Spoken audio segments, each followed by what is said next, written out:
महाभारत की कथा में कई महान चरित्रों का जिक्र है। उन्हीं में से एक थे दानवीर कर्ण। दोस्तों, कर्ण का नियम था वह किसी को खाली हाथ नहीं जाने देगा और इसी बात का लाभ उठाकर, जैसे कि आप जानते हैं, उनका कवच और कुंडल निकाल लिया था। भगवान श्री कृष्ण हमेशा कर्ण की दानवीरता की प्रशंसा करते थे। हालांकि अर्जुन और युधिष्ठिर भी दान पुण्य करते रहते थे, लेकिन भगवान श्री कृष्ण कभी उनकी प्रशंसा नहीं करते थे। अर्जुन कर्ण को अपना शत्रु समझते थे, इसीलिए इन्हें ईर्ष्या होती थी। एक दिन भगवान श्री कृष्ण जब कर्ण की प्रशंसा करते थे, तभी अर्जुन ने भगवान श्री कृष्ण से कहा, वासुदेव, हम भी इतना दान करते हैं, फिर भी आप हमारी प्रशंसा नहीं करते, और उस छोटे से अंगदेश का राजा क्या दान करता होगा जिसकी आप इतनी प्रशंसा करते हैं।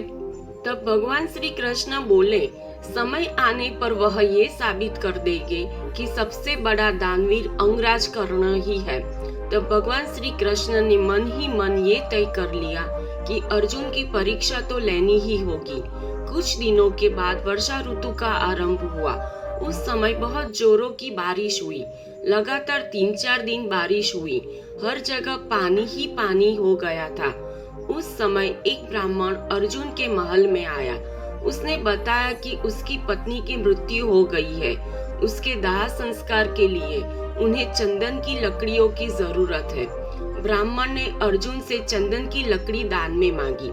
अर्जुन ने अपने मंत्री को आदेश दिया कि राजकोष से चंदन की लकड़ियों का इंतजाम किया जाए, लेकिन उस दिन राजकोष में चंदन की लकड़ियां नहीं थी।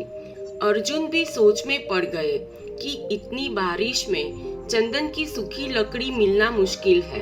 इसीलिए अर्जुन ने ब्राह्मण से कहा, आप मुझे क्षमा करें, मैं आपके लिए चंदन की लकड़ी का इंतजाम नहीं कर सका। उस समय भगवान श्री कृष्ण इस पूरी घटना को देख रहे थे। उन्होंने ब्राह्मण से कहा, आपको एक जगह चंदन की लकड़ियां जरूर मिलेगी, आप मेरे साथ चलिए।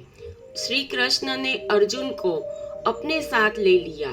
श्री कृष्ण और अर्जुन ने ब्राह्मण का वेश बनाया और उस ब्राह्मण के साथ कर्ण के दरबार में पहुंचे। वहां भी ब्राह्मण ने कर्ण से चंदन की लकड़ी दान में मांगी।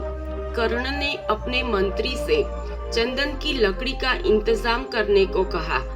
थोड़े समय बाद कर्ण के मंत्री ने कहा, पूरे राजकोष में कहीं चंदन की लकड़ी नहीं मिली। उसने कहा, महाराज, अभी इस बरसात के मौसम में सूखी चंदन की लकड़ी मिलना मुश्किल है। इस पर सोचकर तुरंत ही कर्ण ने अपने मंत्री को आदेश दिया कि उसके महल में जो चंदन के खंभे हैं, उन्हें तोड़कर ब्राह्मण को दान दिया जाए।